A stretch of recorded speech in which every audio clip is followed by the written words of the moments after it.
Good morning. आपका स्वागत है मेरे इस वीडियो चैनल पर।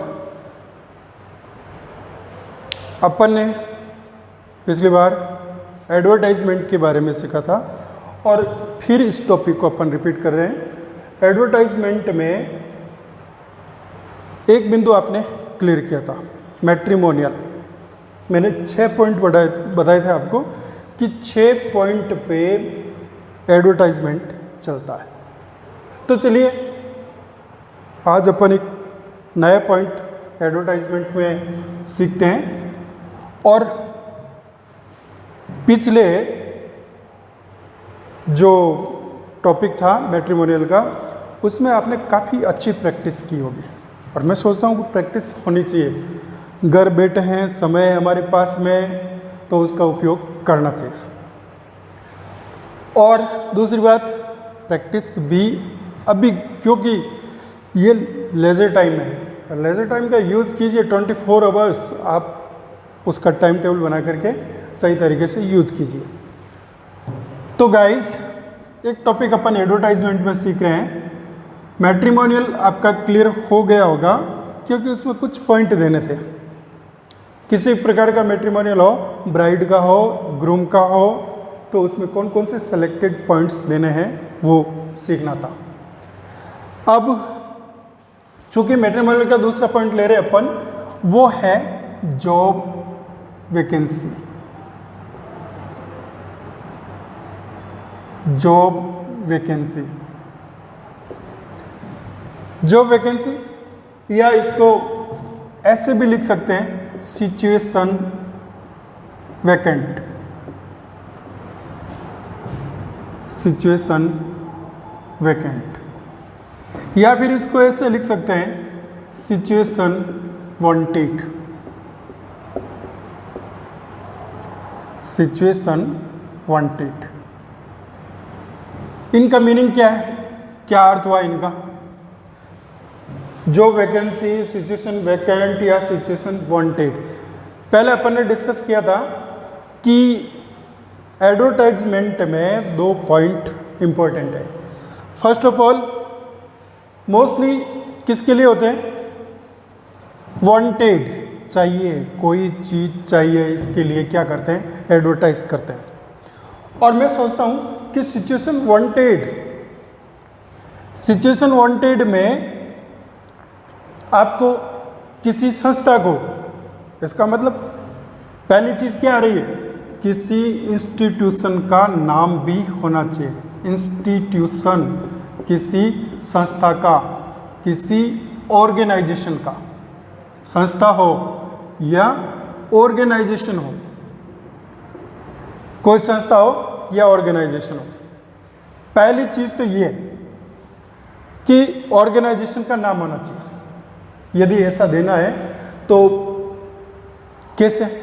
मैंने आपको बताया था कि पहले क्या देना है, मेन हेडिंग देना है। मेन हेडिंग इन तीनों में से कोई एक लिख सकते हैं। फिर क्या आएगा, सब हेडिंग क्या आएगा, वांटेड। क्या चाहिए, तो फिर उसके लिए क्या चाहिए, तो क्या करेंगे, उस पोस्ट का नाम देंगे। किस पोस्ट के लिए आप वैकेंसी दे रहे हो, किस पोस्ट के लिए आपको कोई क्वालिफाइड पर्सन वांटेड है, तो पोस्ट। और पोस्ट के बाद देखो किन किन चीज़ों को मेंशन करना है, इन चीज़ों में किन किन चीज़ों को इंक्लूड करना है। पोस्ट, पोस्ट है तो उस पोस्ट के लिए क्या क्वालिफिकेशन है, आप जिस पोस्ट के लिए वो एडवर्टाइजमेंट निकाल रहे हो, उस पोस्ट की क्वालिफिकेशन क्या है। पहले पोस्ट, फिर उस पोस्ट की क्वालिफिकेशन। आप पोस्ट में एक और चीज जोड़ सकते हैं, number of post. Number of post, कितने पद हैं एक संस्था में, उस पोस्ट के लिए कितनी संख्या है।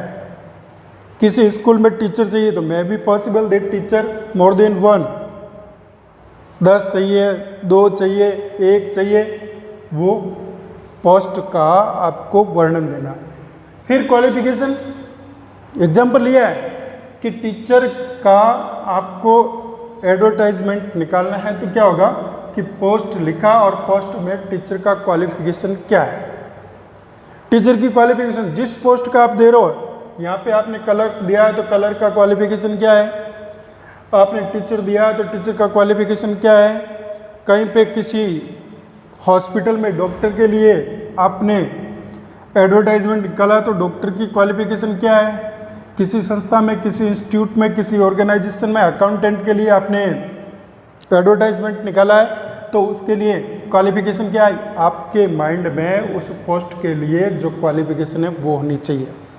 योग्यता क्या है, उस पद के लिए निर्धारित योग्यता क्या है, क्या योग्यता है, वो योग्यता इसमें आपको लिखनी है, क्वालिफिकेशन लिखनी है। क्वालिफिकेशन के दो पार्ट कौन कौन से, क्वालिफिकेशन में दो पार्ट इंक्लूड कर लीजिए।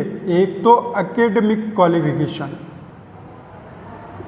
उसकी शैक्षिक योग्यता क्या है, एकेडमिक क्वालिफिकेशन क्या है, और दूसरा उसका प्रोफेशनल क्वालिफिकेशन, प्रोफेशनल क्वालिफिकेशन, उसकी व्यावसायिक योग्यता क्या है। Not only academic but also professional qualification is must, compulsory है। पोस्ट है तो प्रोफेशन है, प्रोफेशन है तो प्रोफेशनल क्वालिफिकेशन है। फॉर एग्जाम्पल मान के चलो कि कोई टीचर है, टीचर मान लीजिए साइंस टीचर है, साइंस में भी फिजिक्स का टीचर है, तो फिर कैसे क्या क्वालिफिकेशन होगी, तो पोस्ट तो क्या हो जाएगी, पोस्ट हो जाएगी टीचर। अब टीचर के लिए आपको 2-3 शब्द ऐसे मिलेंगे जिसमें आपको कंफ्यूज नहीं होना।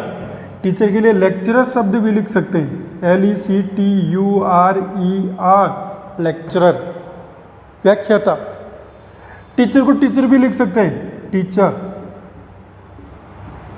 इंस्ट्रक्टर भी लिख सकते हैं।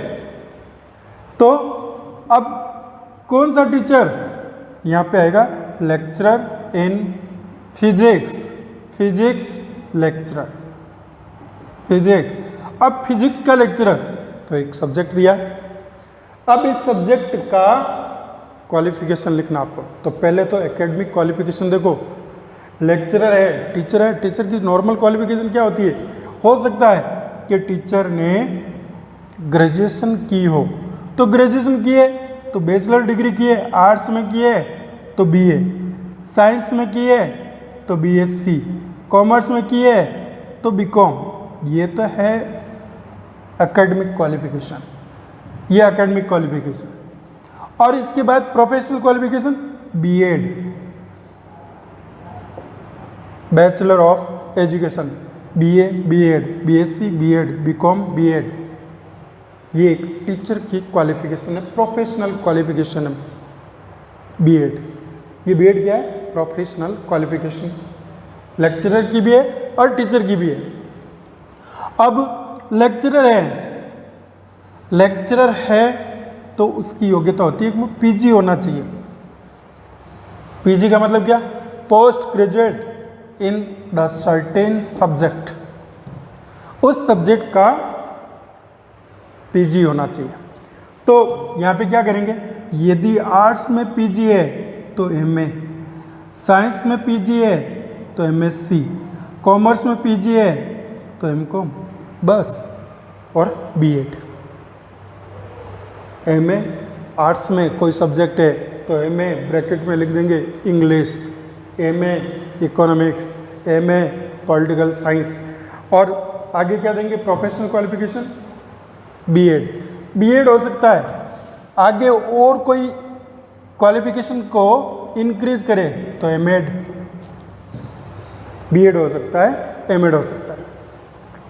अब फिजिक्स में है तो क्या लिखेंगे, MSc, ब्रैकेट में क्या आएगा, फिजिक्स, फिर B.Ed, M.Ed लिख दो। ये क्या हो गई, एक फिजिक्स के लेक्चरर की क्वालिफिकेशन हो गई, एकेडमिक क्वालिफिकेशन और प्रोफेशनल। मान लीजिए अकाउंटेंट चाहिए तो क्या करेंगे, MCom। MCom के साथ में उसको और क्या है, MCom के साथ में उसने क्या करके रखा है, CA करके रखा है, अकाउंटेंट का सर्टिफिकेट लेके रखा है, टैली किया हुआ है, तो वो क्या है, उसकी प्रोफेशनल क्वालिफिकेशन। ये क्या है, एकेडमिक क्वालिफिकेशन, एकेडमिक और प्रोफेशनल। डॉक्टर है तो डॉक्टर की क्वालिफिकेशन क्या होगी? डॉक्टर की क्वालिफिकेशन एक नॉर्मली जो डॉक्टर बनता है 5 साल का कोर्स करके जो डॉक्टर बनता है, क्या क्वालिफिकेशन होगी? MBBS। और कोई आगे स्पेशल कोर्स और होते हैं, वो आगे है, आपको नॉलेज में है तो लिख देना है। तो ये तो हुआ कि पोस्ट और पोस्ट की क्वालिफिकेशन। क्वालिफिकेशन में भी 2 प्रकार की क्वालिफिकेशन वो उसमें ऐड करनी है। पोस्ट हो गई, क्वालिफिकेशन हो गई, और अच्छे से आपने सीखा। हाँ, एक चीज़ और याद आई कि जो लेक्चरर है, लेक्चरर की क्वालिफिकेशन तो आपको पता चल गई, लेकिन जो क्लर्क है, क्लर्क बाबूजी स्कूल में ऑफिस में जो अकाउंट का काम करते हैं, वो क्या है? क्लर्क। तो क्लर्क की क्वालिफिकेशन क्या होगी? क्लर्क की क्वालिफिकेशन कुछ नहीं है, एक तो शैक्षिक योग्यता लिख दीजिए, BCom हो सकता है, BA हो सकता है, BSc हो सकता है, कुछ भी, बस एकेडमिक क्वालिफिकेशन लिखनी है। ये RSCIT आप जानते हो, RSCIT सबके लिए कंपलसरी हो गया।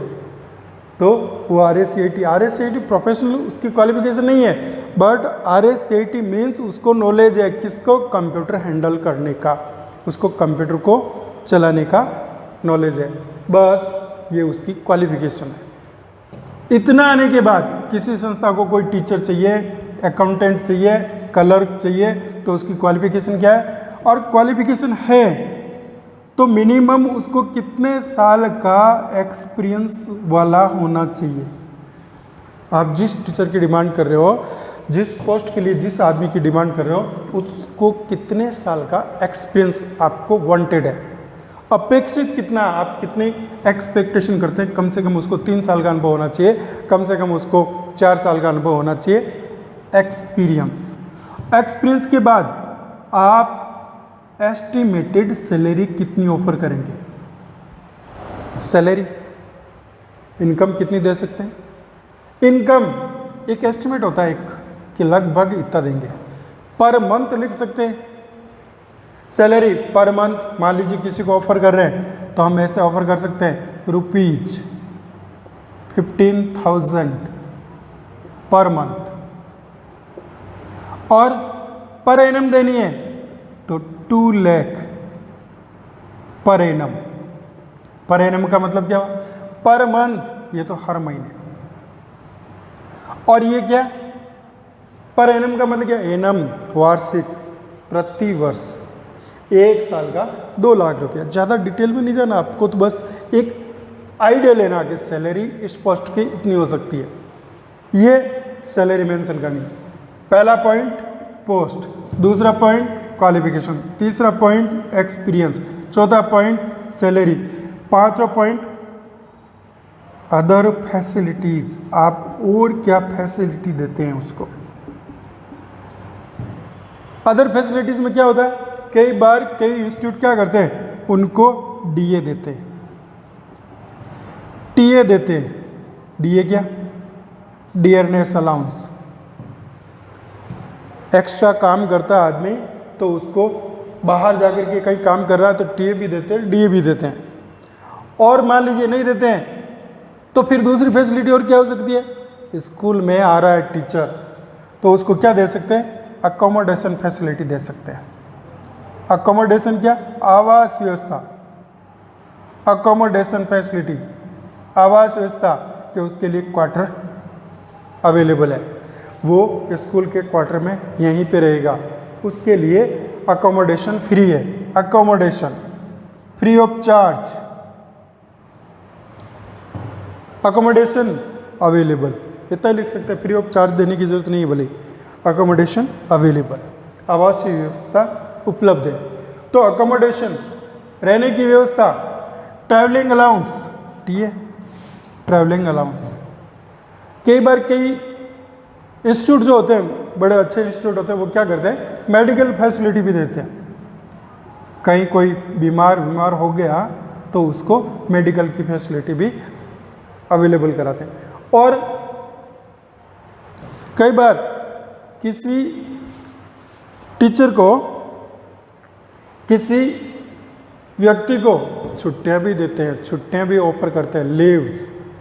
तो 1 साल की मान लीजिए 15 लीव्स देते हैं, तो पीएल, पेइंग लीव, पीएल, बिना पैसे काटे हुए उसको लीव देते हैं, 15 डेज की, 10 डेज की, 7 डेज की, जो लिखना एक पॉइंट आपको मेंशन करना। तो इतने सारे पॉइंट देने किसमें, सिचुएशन वांटेड में। और ये पॉइंट लिखने के बाद में लास्ट में, लास्ट की लाइन जो लिखनी है, पता है आपको एडवर्टाइजमेंट में लास्ट लाइन क्या होती है, कांटेक्ट करने के लिए देता है। क्या देना है कांटेक्ट करने के लिए, कांटेक्ट करने के लिए इंस्टीट्यूट का जो ऊपर ऑर्गेनाइजेशन का इंस्टीट्यूट का नाम दिया, किस व्यक्ति से कांटेक्ट करना है, उस व्यक्ति का नाम, उसका ईमेल एड्रेस, उसका मोबाइल नंबर, वो देना नीचे। यानी आपको क्या देना है, कॉन्टैक्ट नंबर लास्ट में देना है। कॉन्टैक्ट नंबर लिख दीजिए, किससे कॉन्टैक्ट करें, कॉन्टैक्ट नंबर, नेम दे दीजिए, इस व्यक्ति से संपर्क करें। कई बार क्या करते हैं हम उसमें टाइम पीरियड भी डाल देते हैं, विद इन 7 डेज, और यहाँ पर डे एंड डेट भी मेंशन कर दीजिए। इस डे और डेट को क्या करना है, आकर के इंटरव्यू देना है, इंटरव्यू की डे और डेट लिख दीजिए, इंटरव्यू होगा, interview on day and date दे दीजिए, इस तारीख को इंटरव्यू है, कहाँ पे है इंटरव्यू का प्लेस, कहाँ पे है वो प्लेस भी दे दीजिए, जगह। इंटरव्यू कई बार कई इंस्टीट्यूट होते हैं वो बाहर इंटरव्यू लेते हैं, जैसे अपनी संस्थान है, अपना स्कूल है, कई बार सम्राट होटल अजमेर में इंटरव्यू ऑर्गेनाइज करता है, तो यहाँ पे क्या लिखेंगे, Samrat hotel Ajmer, day and date, इसको इंटरव्यू है, वहाँ पे कांटेक्ट करें। बस ये चीज़ें, इतनी सारी चीज़ें आपको किस में देनी है, जॉब वैकेंसी का जो एडवर्टाइजमेंट अखबार के कॉलम के लिए लिखना है उसमें देना है। सिचुएशन वैकेंट वो भी, सिचुएशन वांटेड वो भी, ये चीज़ें देनी है। इतनी सारी चीज़ें आपको मेंशन करनी है। अब कैसे करेंगे, चलो एक अपन काल्पनिक जॉब वैकेंसी का एडवर्टाइजमेंट लिख के देखते हैं कि किस प्रकार से अपन इन चीज़ों का उपयोग करते हुए, इन चीज़ों को काम में लेते हुए एक एडवर्टाइजमेंट लिख सकते हैं। और मैं सोचता हूँ आपको समझ में आया होगा कि किस प्रकार से बना सकते हैं, कैसे बना सकते हैं, क्योंकि एडवर्टाइजमेंट पिछले एपिसोड में आपने देखा मैट्रिमोनियल, तो सबसे पहली चीज़ क्या, फर्स्ट ऑफ ऑल ऊपर मेन हेडिंग लिखना है। ये कॉलम है अखबार का, ये कॉलम है। अब इस कॉलम में क्या लिखेंगे, जॉब वैकेंसी, सिचुएशन वांटेड, जो आपको याद रहता है या जो क्वेश्चन में दिया है, जॉब वैकेंसी। अब पहला वर्ड यहाँ पे सब टाइटल देना है, तो सब टाइटल क्या देंगे, क्या आएगा जॉब वैकेंसी में, क्या आएगा, टीचर्स। पोस्ट का नाम लिखना है, टीचर्स, डॉक्टर्स। अपन स्कूल का एक लिख के देखते हैं ताकि समझ में आ जाए अपने को। मान लीजिए स्कूल में टीचर की पोस्ट के लिए अपन एड निकालते हैं, टीचर्स, और इसको पैक कर दिया इसे, टीचर्स। अब टीचर्स के लिए तो सबसे पहले स्कूल का नाम दो। स्कूल का नाम क्या आएगा, एक तो होता है पोस्टर के लिए, एक होता है कॉलम के लिए। अपन कॉलम के लिए लिख रहे हैं तो क्या करेंगे, पहला वर्ड क्या आएगा इधर, पहला वर्ड आएगा वांटेड, पहला शब्द wanted. Situation vacant, situation wanted. Ad देने का मतलब ही यही है कि वांटेड है कोई चीज, तो वांटेड क्या चाहिए, वांटेड। पोस्ट, किस पोस्ट के लिए, wanted English lecturer, English lecturer. कितने, 2। पोस्ट का नाम दिया और उसका नंबर दिया। 2 इंग्लिश लेक्चरर चाहिए। किसके लिए? फॉर लेक्चरर है तो किसके लिए चाहिए? स्कूल के लिए। अब स्कूल के लिए चाहिए तो स्कूल का नाम दो, फॉर SAVM, फॉर SAVM रिया बड़ी। एक काल्पनिक अपन लिख के देखते हैं किस प्रकार से अपन इसको लिख सकते हैं, रिया बड़ी। अब आपने क्या दिया? ये इंस्टीट्यूट का नाम आ गया, ये ऑर्गेनाइजेशन का नाम आ गया। पोस्ट पे देते तो क्या करते हैं? पहले ऊपर ही दे देते हैं, पहले ऊपर इसको लिखेंगे। एक तो होता है कॉलम के लिए, क्लासिफाइड एडवर्टाइजमेंट है, ये तो उस कॉलम का। एक सीधा पोस्ट में देना तो ऊपर स्कूल का नाम आ जाता है, स्कूल का नाम आकर के यहाँ पे देख सीधा लिख देते हैं, wanted teachers, teachers wanted. Grammar avoid है, ग्रामर का टेंशन नहीं लेना कि इसमें ग्रामेटिकल मिस्टेक रह रही है, ऐसा नहीं सोचना है। आपको कंप्लीट इंफॉर्मेशन, वो सारी की सारी इंफॉर्मेशन इसमें ऐड कर देनी है। तो क्या आया? वांटेड इंग्लिश लेक्चर 02, यानी 2 पद हैं इसके।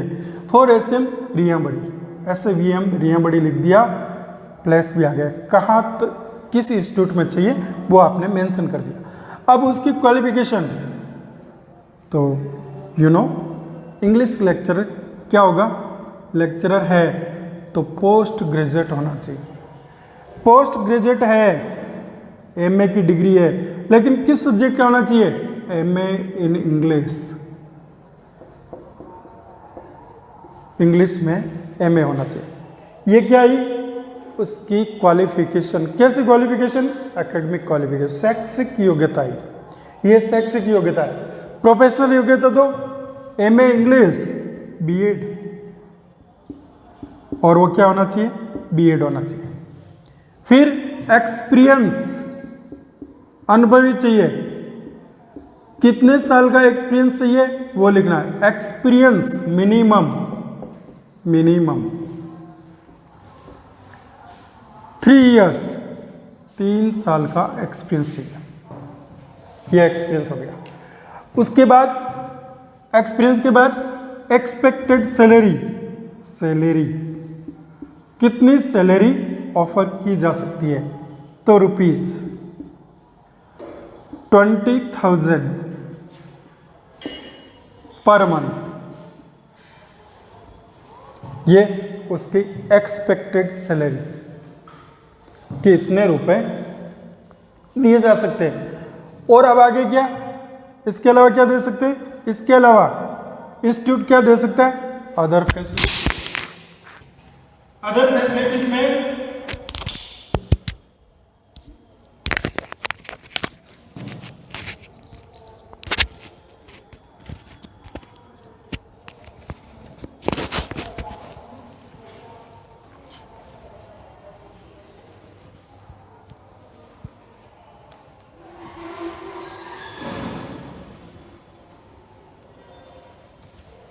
अदर फैसिलिटीज में अकोमोडेशन, हॉस्टल साथ में चल रहा है तो अकोमोडेशन, दूर से आया कोई बाहर से आ रहा है तो अकोमोडेशन अवेलेबल, आवासीय सुविधा उपलब्ध है,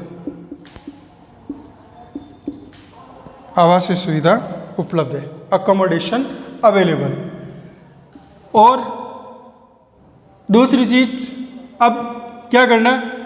उस टीचर से कहाँ कांटेक्ट कर सकते हैं? वो टीचर जो इसके लिए अप्लाई कर रहा है, इस पोस्ट के लिए अप्लाई कर रहा है, वो हमको कहाँ पे कांटेक्ट करे?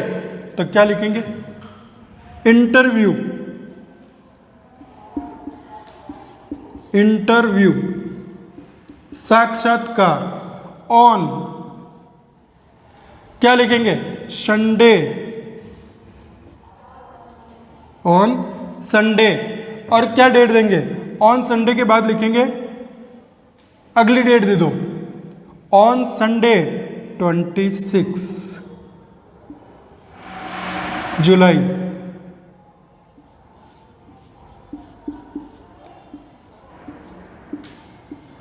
और कहां पर? 8 होटल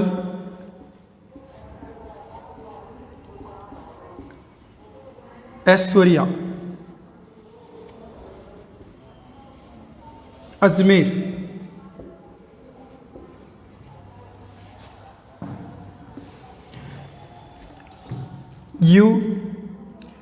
यू तो ऑलरेडी अंडरस्टूड है। मैं कॉन्टैक्ट,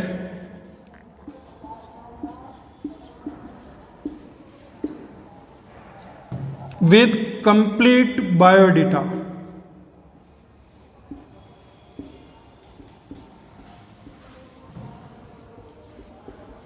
विद कंप्लीट बायोडेटा।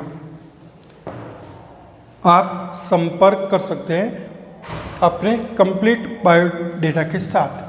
2, और कोई एक नाम दे दीजिए, मिस्टर NM बलदवा, और मोबाइल नंबर दे दीजिए, मोबाइल नंबर 999887 और 66, बस। और ईमेल एड्रेस दे दीजिए, ईमेल nmbsavm@gmail.com।